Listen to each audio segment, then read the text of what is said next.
Bible में भविष्यवाणी की गई 4 घुड़सवार पहले ही प्रकट हो चुके हैं। प्लेग, युद्ध, अकाल और मृत्यु दुनिया भर में फैल रही है। अंतिम दिन की घड़ी टिक टिक कर रही है और प्रभु की वापसी के कदम करीब आ रहे हैं। क्या आप प्रभु के स्वागत की तैयारी करने को तैयार हैं? क्या प्रभु यीशु वापस आ गए हैं? यीशु ने कहा कि उनके लौटने का दिन नूह के दिनों जैसा होगा। उस समय लोग मौज मस्ती, खाने पीने और शादी ब्याह में व्यस्त थे, जब तक कि नूह जहाज में नहीं चढ़ गया। जल प्रलय आया और उन सभी को बहा ले गया।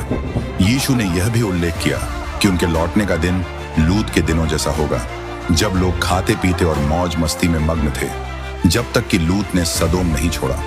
आग और गंधक स्वर्ग से बरस पड़े और सदोम ने सभी को नष्ट कर दिया। हम अंतिम दिनों में जी रहे हैं।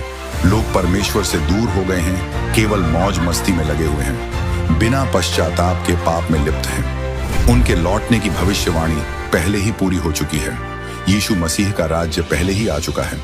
क्या आप मसीह के राज्य का हिस्सा बनना चाहेंगे? मैं आपकी प्रतिक्रिया सुनना चाहूंगा। यूहन्ना 5 में यीशु के चमत्कार की कहानी बताई गई है, जिसमें उन्होंने एक ऐसे व्यक्ति को चंगा किया जो 38 वर्षों से लकवाग्रस्त था।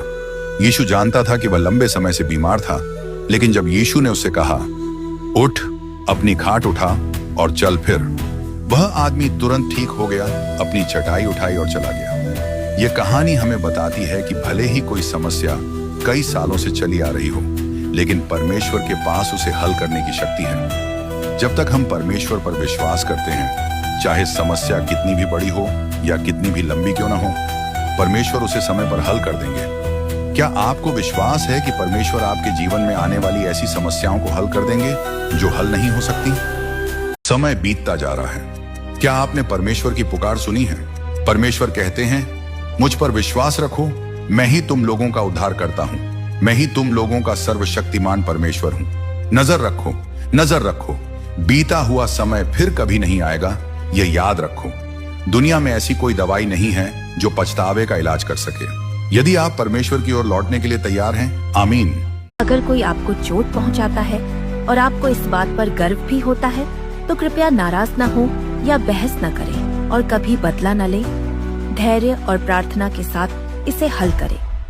जब समय आएगा तो परमेश्वर उन्हें इसका बदला देंगे। पलटा लेना मेरा काम है, मैं ही बदला दूंगा। अगर आप विश्वास करते हैं, आमीन। Trust in the Lord with all your heart and lean not on your own understanding. In all your ways submit to him, and he will make your path straight. Do not be wise in your own eyes. Fear the Lord and shun evil. The fool says in his heart, there is no God. They are corrupt, their deeds are vile. There is no one who does good. Do not be deceived.